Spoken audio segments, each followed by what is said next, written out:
Welcome to KevJet the podcast, Air Hi, Force Amy.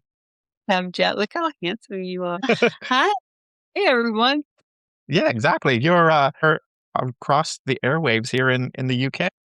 Yeah, across the pond. My weather today in Carson City, Nevada is like your guys' is almost every day. Cast out, little, I would wear my like Burberry or London fog today. Yeah, exactly. Well, I think for this conversation, it's going to be a kind of get to know each other. I've been so intrigued as I've been like reading about you and Don't uh, believe everything you read. no, don't believe everything you read. That's why I'm going to have these questions. Yeah.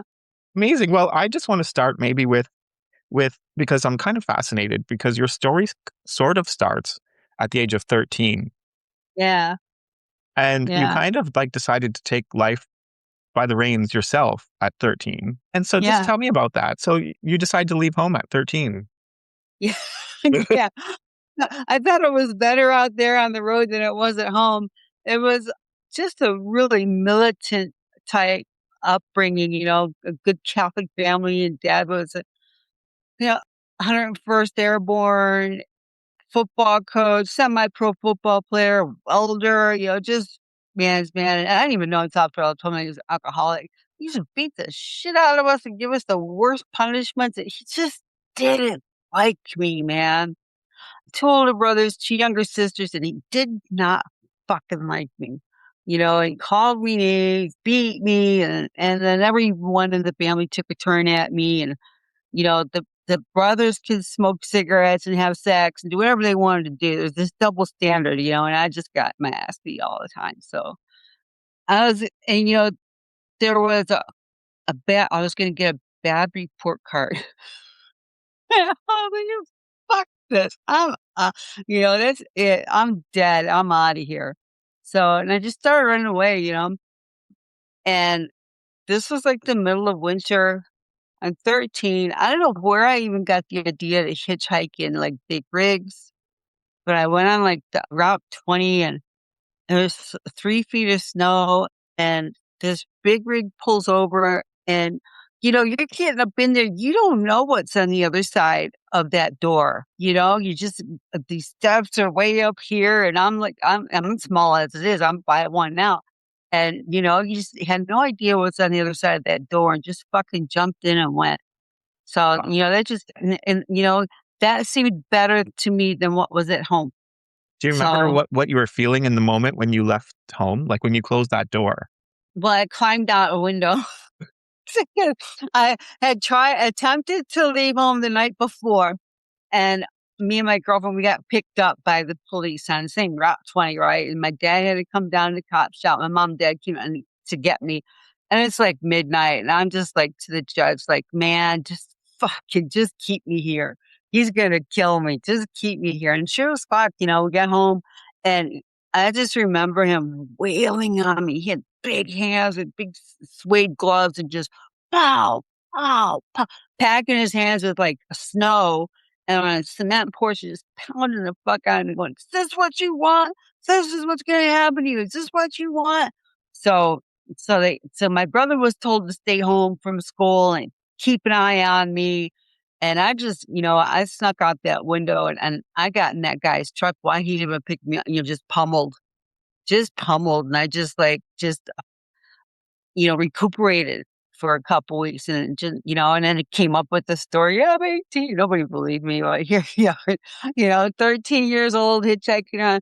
But it was really cool because it was like, it's like most runaways or that join gangs or whatever. You don't fit in. You're looking for someone that loves you. You're looking for somewhere where you fit in.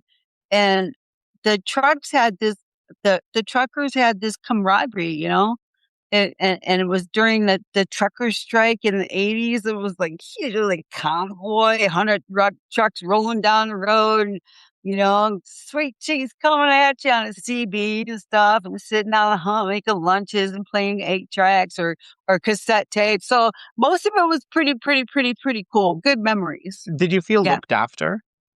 I did. In the trucks, I did. I really did. The drivers, they just, I really felt protected.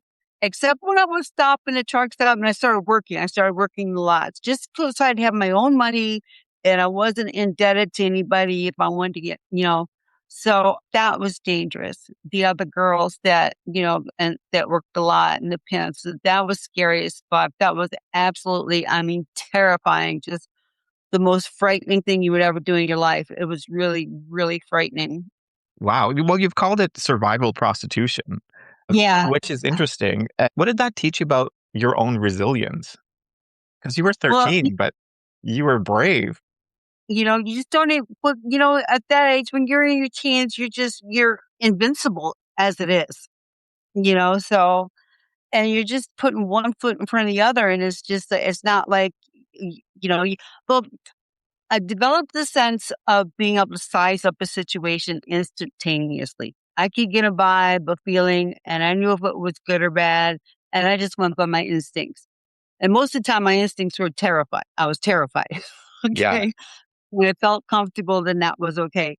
So that's what I learned is to learn to live by my instincts. I was running from the the security at the truck stops, the police, just trying to pick me up as a runaway, the girls in the stop, that it was here. I knew he was going to come here. Here's my Butchie. He's beautiful. Isn't he pretty? He's a pretty boy. He's a good boy. So it was just always this element of fear until I was, once you get out of the truck stop, you're on the road and you're just listening to music, rolling down the road, just looking at the countryside. That was cool. But I Yeah. could tell going into different cities, which city was dangerous, which, I mean, I remember pulling into Philadelphia and going, Yeah. this is bad. I will never get out of the truck here. So I just have a really good instinct of good and bad and right and wrong and evil and takers and givers. So I just have this instinct, and I think that's what was one of my best attributes to become so good at what I did. I had intuition, so I could read what the guy wanted next. You know, it's because you're in uncharted territory when you're Or you sex with somebody that you don't know, and it's and I'm just good at making people feel comfortable. And do you think that not saved you in a lot of situations? making people feel comfortable. Yeah. If you I don't- made them feel at ease. Yeah, like if I was in a dangerous situation, I could ease my way out of it. That or, like, I remember, like, I'd be in the hood when I was doing drugs, and I'd get scared and paranoid. I mean, I would just jump out with, like, 2 I'd take 2 steak knives out of the kitchen, be like, "Back off!" And they're like, chill out, you're be scared, you're crazy." I'm like, "It's not fucking crazy, I'll fucking kill you, back off, I'm scared, don't scare me." You know? So, I don't know, Yeah. man. What do you think your 13-year-old self would say to you if she sat with you right now? They're like, "Man, thanks for not letting me get killed," you know? "Thank you for your instinct, don't thanks for not letting me get killed. Yeah. You had a wild ride, that was good." Yeah. I like that. I like that. That and save your money.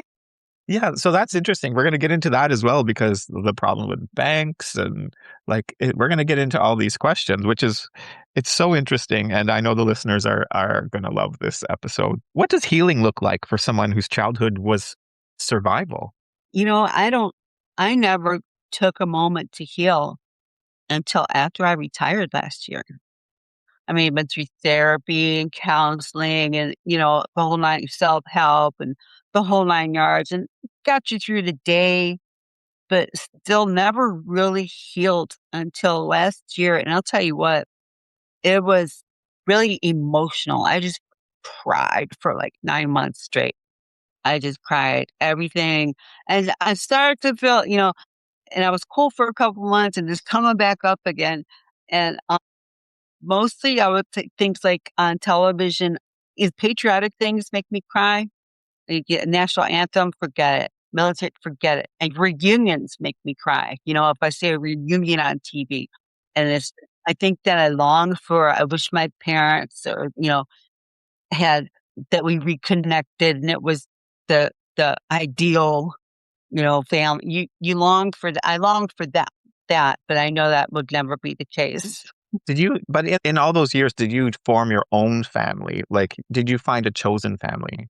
Yeah, well, you know what? So the brothels became well, first the military. First, it was the truckers, Yeah. so that was my family. And then the military, my commander, like my colonel, he picked up on it, that, I had it pretty tough and I didn't have family, Yeah. so, and he was a Mormon, and he was my father figure, and that was really cool. So, and after that, the brothels, okay, these brothels, the owners are pimps with a legal umbrella, and they do everything to make you feel like, they're not a pimp. They're and they just bring you in the fold, and mostly the narcissists, but they know how to be very charismatic, so it's just the whole typical 100%. I never thought I had a pimp. I'm like, I got away with that. I never, but I did, you know. I thought I was making my own moves and making my own choices, but I wasn't, and thought that I was independent and living this really crazy free life that allowed me to, and I wasn't. It was lockdown fucking sex trafficking, man. Did you still feel that like on the day you retired? You don't believe it. You don't, you're so, I either convinced myself that was not the case because I didn't want it to be the case, or that I didn't want to believe that I didn't feel good enough about myself that I could do something else. I wanted to believe that, I made myself this character, this Air Force aim, the most famous prostitute in the world, most successful, all these things. So, I wasn't being mistreated, but I knew it was. Right. But I also wasn't being, you can't deny all the things that you have accomplished because you have accomplished. and that was just out of fear that, I wasn't good enough. That was the theme for 35 years. I wasn't good enough. Did you ever feel though, because like you were like when you get to the point where so I know we're gonna jump back and forth, but let's talk about the cat house, for example. Like, did you realize, okay, this is a big deal. Like this is people are recognizing me and for a good reason and they're being positive about what I'm doing and it's starting to show the positive side of your work. And did you feel that at all?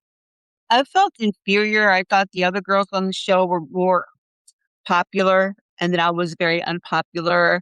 I thought, I'm going to do this show, and if I get one customer out of it, then it's okay. But I mean, the fear of God was placed on us and to do the show. If we didn't do the show, there was consequences. You couldn't work, you couldn't be on property, and what do you care? You know, you want me to do what? And it was totally against my brain. For example, the opening scene where I had the cracking the whip and doing I didn't do dominance. Guys were already scared of me. I was already intimidating. I didn't, dude. That was not anything I ever sold. I was always trying because I'm very assertive, and I was always trying to be not that. And they knew I didn't want to do. The producers knew I didn't want to do that. They got that scene, and it opened every fucking show Yeah. you know, and that's how they are. Mostly, I was pretty much okay that I didn't do a lot of scripted scenes. A lot of the girls, they have these scripted, sex scenes. But here's the deal. They paid the guys to come in, actors. They gave them free sex. They gave them free drinks. And what am I getting? Shit, I didn't get free drinks. I didn't get paid. And and you're going to show this a million. That's why I never did porn. And you're going to be able to show this a million times, and I'm not getting paid. So Yeah, don't yeah. fuck you. So when the move struck me, when I did have a client that wanted to be filmed, and I thought of something funny or what I wanted to do, then you could film me. Otherwise I'm not. You know, I like that it is on your terms though. I like that. that's pretty much on my terms. We didn't get paid. We didn't get paid. We didn't get residuals. We didn't get SAG wages. So you're watching the entire production crew work under SAG rules with these late, and these spreads for lunch and dinner, just really catered to, and their rule, their film, their hours that they worked, and we had no fucking, there was no protection for us whatsoever. We had no. You know, it was just, we were being exploited again. And I thought that, you know what? They're going to film. There's no fucking way. They're not going to be able to see through the horse shit that goes on. And somehow America's, and I thought they were going to, there was no way you could do all this filming and not, and be on property all this time and not see what the fuck was really going on. Does it annoy And you they, that people think that that was such a successful TV show and you know what it was really like? you know, I have to be grateful that it did give me the name that I have, Right. recognize the recognizability. And I mean, I think that's what allowed me to work for so many more years than what I should have. Then I have good plastic surgery, but I mean, I see the girls once they hit 30, you're not ever getting picked out of a lineup again. You forget it. My name allowed me to still be in that lineup. I love I'm how in, you chose your name, by the way. Do you want to tell that story? yeah, yeah, Air Force. So we had to pick a porn star name to get like this porn star billing. I mean, that's one of the things that Dennis did. Dennis Hoff, the owner of the Bunny Ranch, did that really gave us that golden era, that golden age of the Bunny Ranch where we all, everything looked like roses, unicorns and roses and it was really fun. I went to work for him because I heard that he had porn stars working there for, $5,000 an hour. I was like, I'm a porn star. Yes, I am. So come on. I had to come up with this name, and I had worked at the Mustang Ranch previously. It used to be a migration kind of business. In the summertime, the girls would all go north and work at the Mustang Ranch in the northern brothels. In the wintertime, we would all go south and work at the southern brothels in the Chicken or Sherry's Ranch. Dennis had us sign a non-compete after Cat House. We had to stay there. And a lot of girls got in trouble with it. But anyhow, so I'm working down south, and at Mustang, I had short red hair, and my name was Bridget, right? And I don't think I had big boobs, but when I went down south, when I came up back north to work at the Bunny Ranch, I had changed my looks. I had long blonde hair, big boobs, and I noticed that the guys that were coming into the Bunny Ranch were the same guys that used to come into the Mustang Ranch, which had got closed. They finally closed it completely. And I knew that if I had spent any time with the guy, I would have absolutely told him that I was in the Air Force. So I wanted them to recognize that I was the Amy that was in the Air Force. Air Force Amy, it's me. I recognize you. Do you recognize me? So that's how Air Force Amy came to be. I love I that. wanted to be Amazing Amy, but there was a doll out at the time. And I was like, yeah, I can't do that. So and you know what? I think my name has a lot to do with it too, because it's like McDonald's. It just sticks, man. It clicks and sticks and it rolls off the tongue and it's just perfect. I've seen other girls try to do like some names, like Boot Camp Bridget or whatever, and it just doesn't roll. It doesn't work. The Air Force Amy was a It winner does. And I've been which is speaking to several people here in London over the last week, and they always ask, "Oh, who's on your show next?" And I would say your name, and everybody knows who you are. everyone knows that name. It's like McDonald's. If you watch the documentary on McDonald's, it's the name. It is. It is. You got it right from the beginning. So, I mean, because I wasn't even, it was all my decisions were made in hopes that it would make me more money. Right. Never in that it would make me look better, be better. It was so I could get more customers, get more money. Everything was always make more money. And you did well. I think of something like people like about me too is that I didn't play like, I'm so this, I'm so that, or I'm sexy. And, it's just like, I mean, there was a time during and after the show that guys would come in and I'd just be, I'd just be mean as fuck to them and they kind of expected it and liked it. It was kind of the stick, and it's just like, how the fuck are you putting up with this and spending that kind of money? I'm like, it's Air Force Amy. Exactly. It's amazing. I love the name. How would you explain the laws with a legal brothel? legal brothels, oh, they're allowed to be open. So in Nevada, prostitution had, I mean, since the beginning of time, there's been prostitution. And the prostitutes would follow the money. So mining towns, there they are. I mean, Civil War, they fought where the men are, where the money is. And that's where we are, in caravans or towns or Virginia City and San Francisco. This is where the word crib came from. You worked out of like a 6 by 8 little bedroom, like the ones in Amsterdam. Those were cribs. Right. So you out of these cribs, and after after the Boons went away, and the girls like scattered throughout the state, and there were many counties where it's just desolate. There's nothing happening in this county. Okay, so a prostitution would thrive on the outskirts, perhaps, and pay off the officials and the politicians, and so it remained, kind of just, out of sight, out of Sure. mind, pay us, and, we'll have, so they paid their way. Right. And so it just was always a thing in Nevada that they, they paid their ways, they paid people off. And even like in Las Vegas, it was just, they were on the strip within brothels until say like the 50s when the big casinos came in. So it just was always kind of an accepted thing. And they were out of sight, out of mind, paying them off.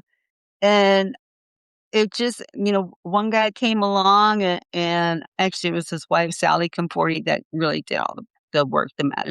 She was a madam before she was a much more successful madam than he was a pimp. So pimped his wife. He married her, and together they paid off enough people and they got it on the laws and made it legal in towns under a population of, I don't know what it was at the time, but now it has to be under 250,000. They have to be in industrial areas and away from and within the county lines and away from like schools, of course, or whatever. And so you'll find that these places are like in the middle of nowhere, right across the county line, and behind a bunch of the road you get to them is just like industrial bullshit crapping. And then there it is, this little jewel in the desert. And the health department actually really regulates everything as to being allowed to be open and be legal. So the girls have to get checked.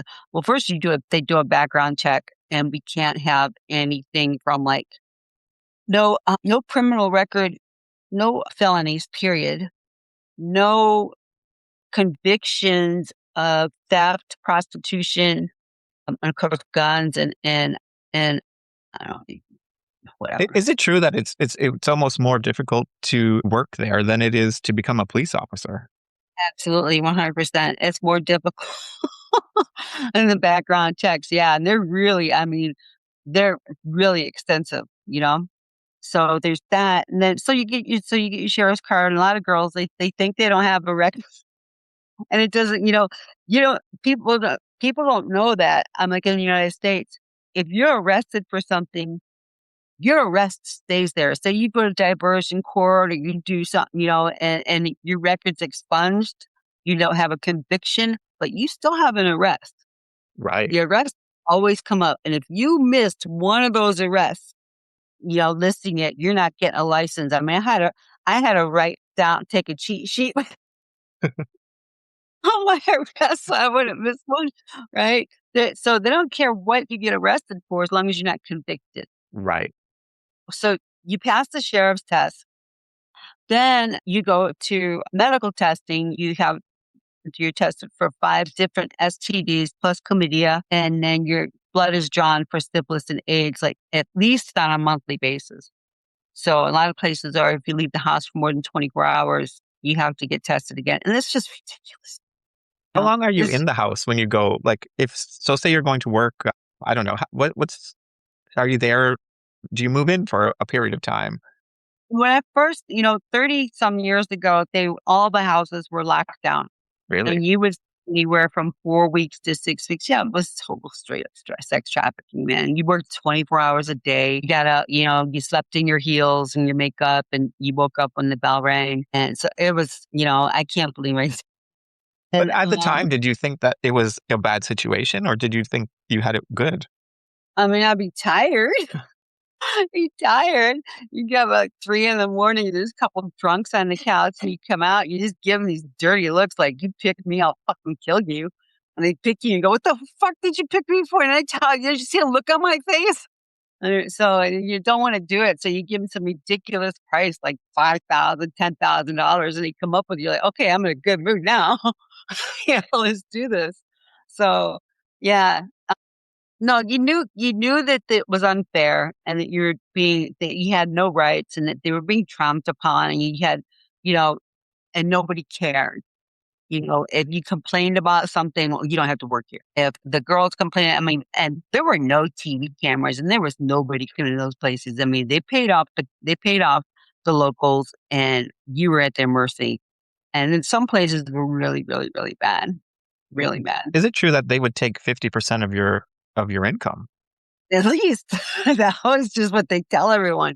You're paying room and board, you're paying a doctor, you're paying all your supplies, you're paying all your makeup, all your upkeep, all your travel, all your and they have what they call a limo cut and taxi cut, which I can't believe is allowed.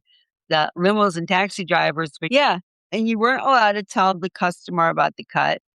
And so you're doing like a $5,000 party, you end up taking it home maybe a grand, and if I doubted at that time, it'd be like an overnight. And Yeah, so this driver walking away with $3,000. So, I mean, the most despised people on this planet to me were taxi drivers, limo drivers, pimps, and drug dealers. it blows my Yeah, mind to think that.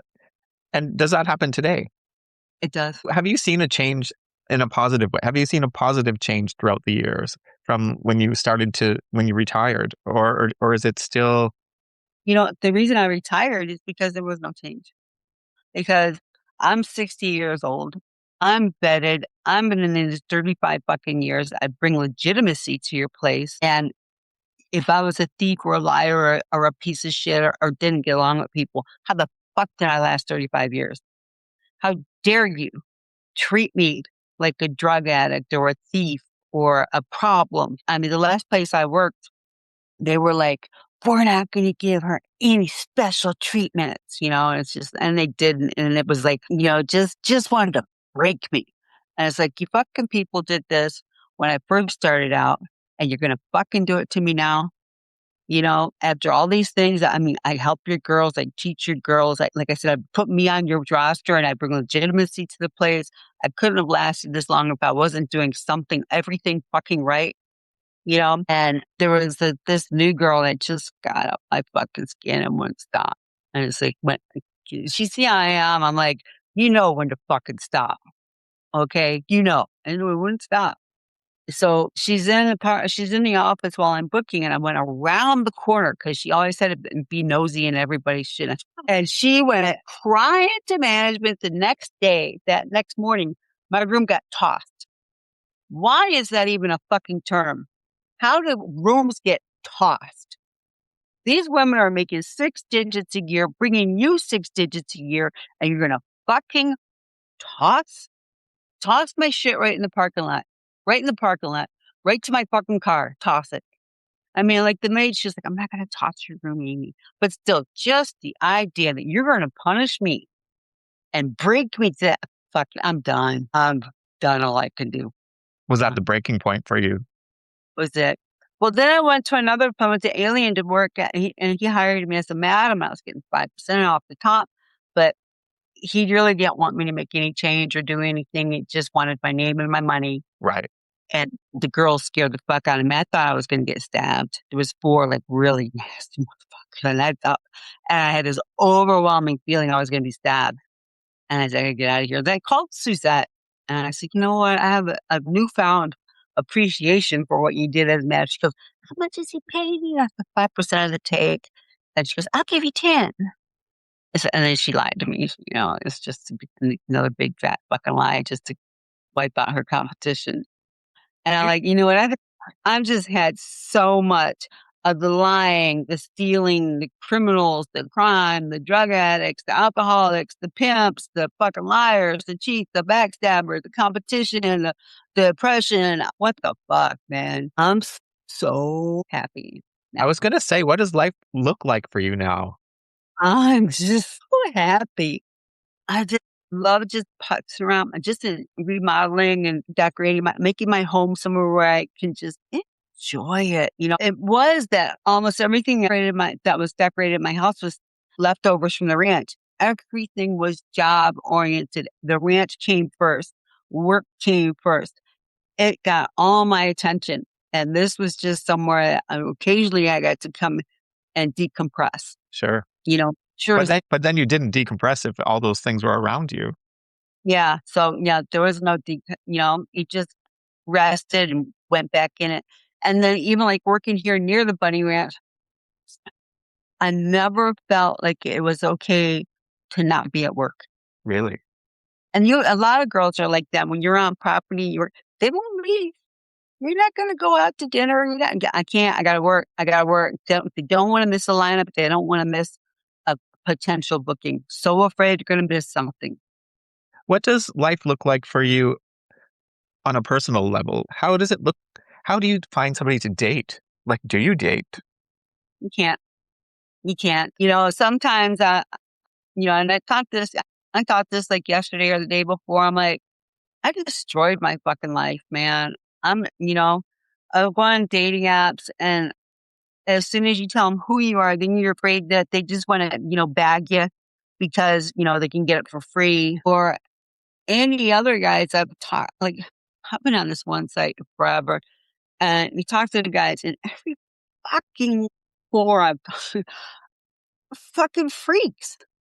One I did vetted, did background check, he owns his family business, and 4 or 5, a couple weeks later, he wants to show me his cross dressing, and his tights. Or they think it's okay to talk sexual within the first 12 hours. It's like, what the fuck? Where the fuck do you come from? Or you can tell right off the bat they're a narcissist. And it's just like, really? Just, yeah, no winner. I'm not finding any winner, you know? Is that something you'd like to have in your life? Would you like to share like this part of your life with somebody? But you see what you think is the ideal. And I think actually I'm happier just not having to. I honestly think men are just big babies. I think they're just children, fucking children. You have to fucking, appease or accommodate you know, or walk on edges, don't hurt their feelings. Just fucking big pussy. One thing you've talked And about is pillow therapy, isn't it? So that you've said openly in other interviews that a lot of your work was like being a therapist to those men.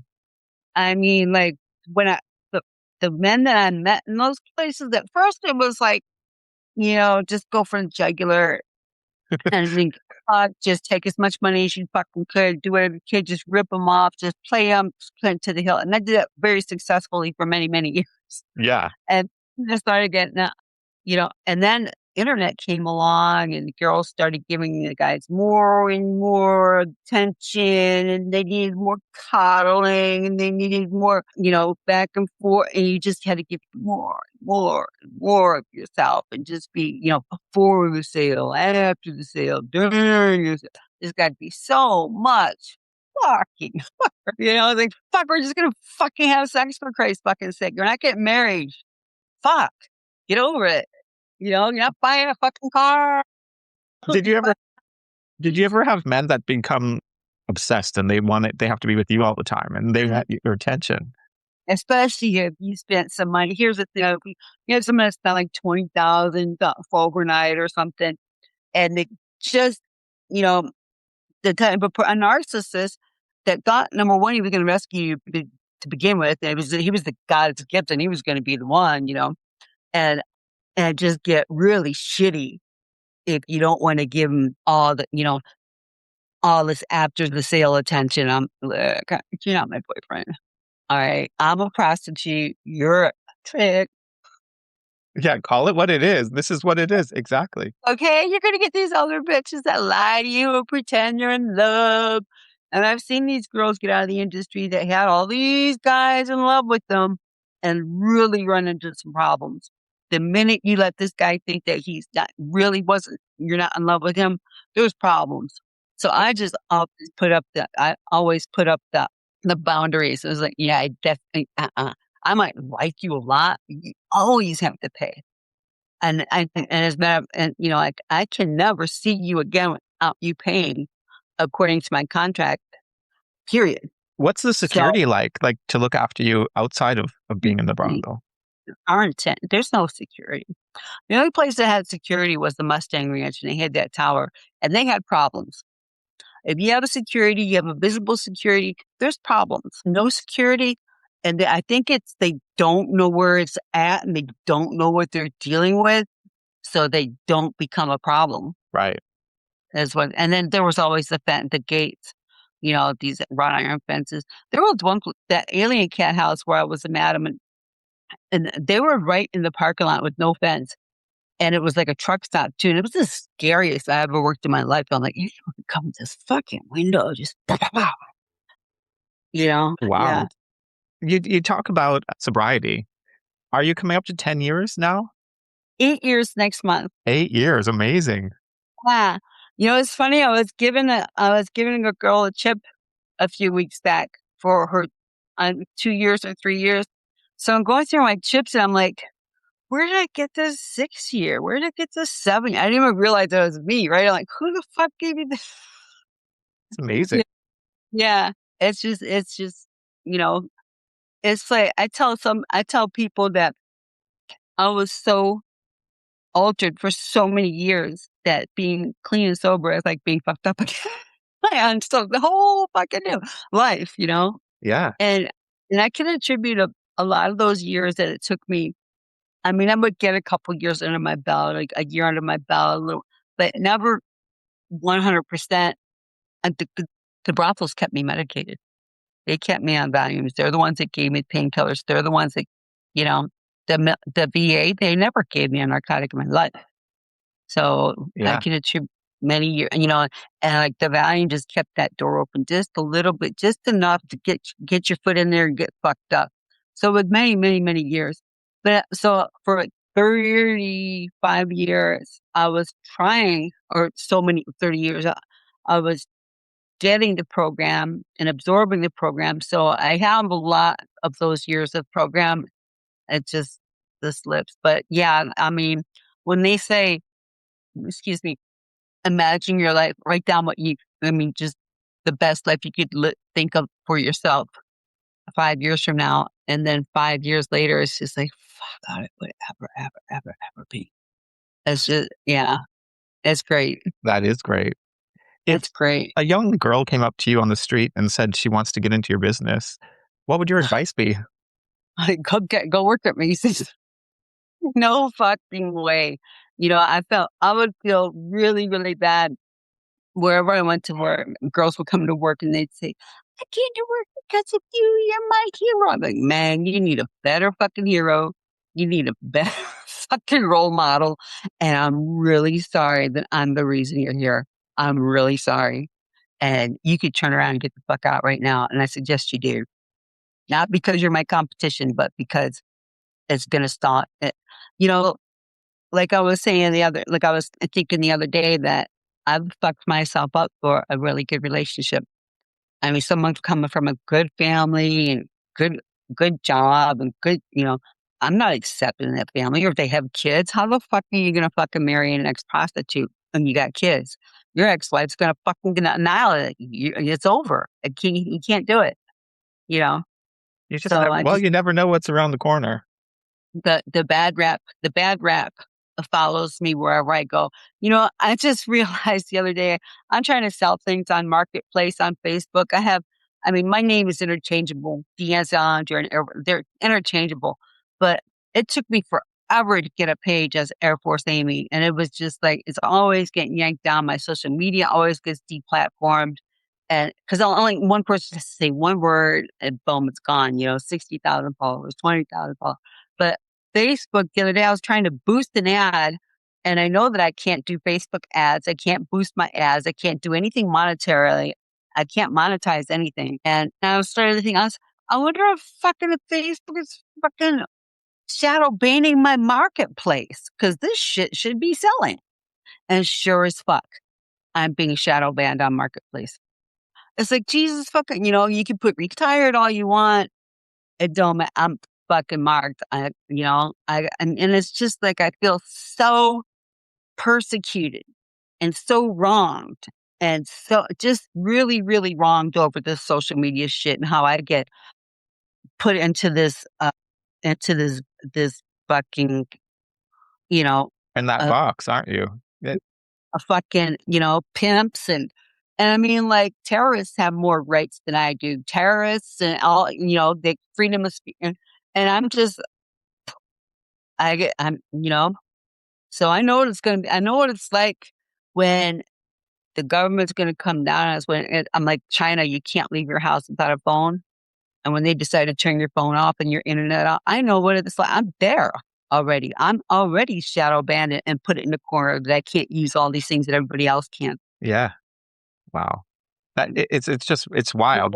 Especially this is your time now. You're retired and and you want to live your best life.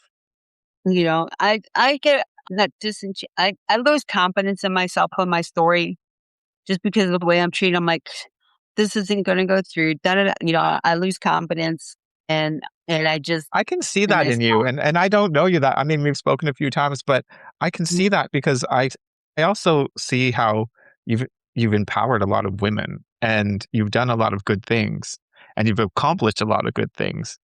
But you don't always talk about how you don't feel that way, do you? No, you mean I don't. Society beats me down like where they want me to be. Yeah, You know, it and I, gets to you, doesn't it? this is like yeah, and you look at other. I mean, like how many times in the last fucking 6 months have I been ripped off online? Have I had to tell my bank, this is a hoax, this is a hoax? I mean, like, I spent all last year building my website to be a pay site and put so much money into it, and then come to find out at the end, a 35% processing fee. I went and so they put me in this box where I can really the only way I can make money off my name is with OnlyFans, Yeah. and I hate OnlyFans. On my nose itches so much, I don't know why, and I look like a drug addict.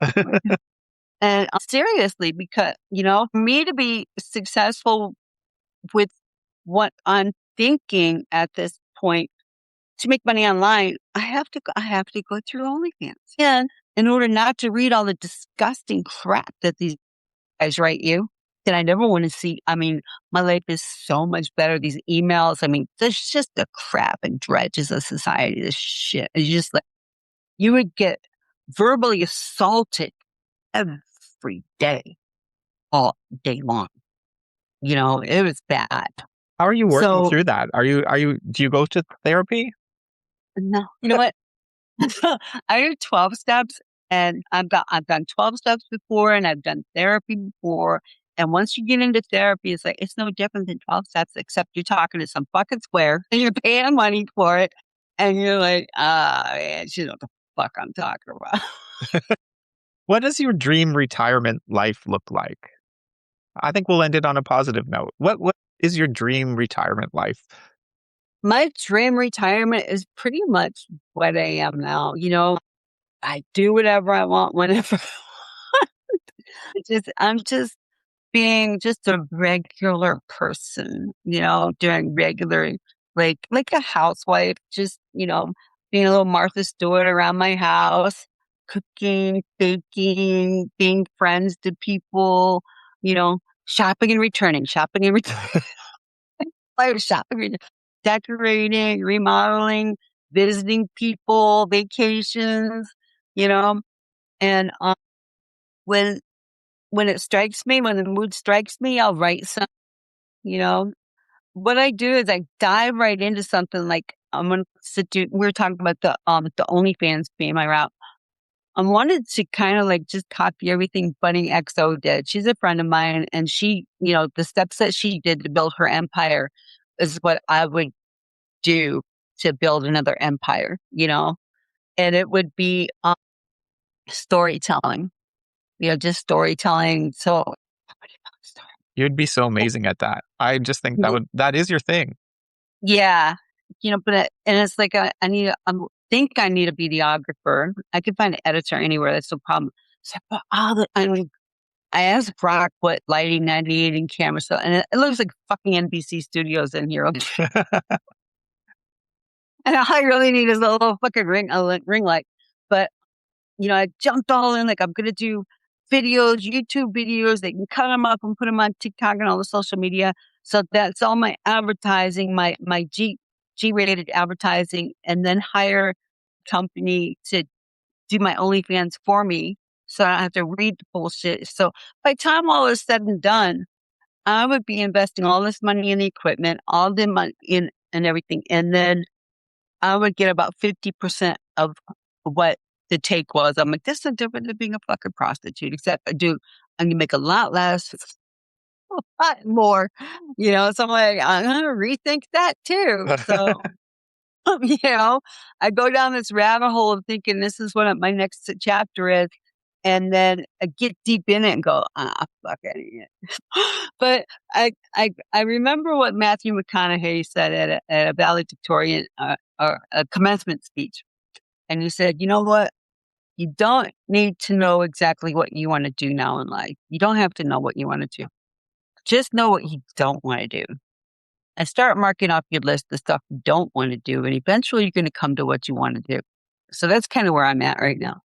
I love that. And I loved our conversation. And I'm going to keep in touch because I'm dying to know what you're going to do next. Thank you for all your listeners and your viewers. Thank you. Bye. Awesome. Thank you. Thank you, Kevin. Okay. Bye.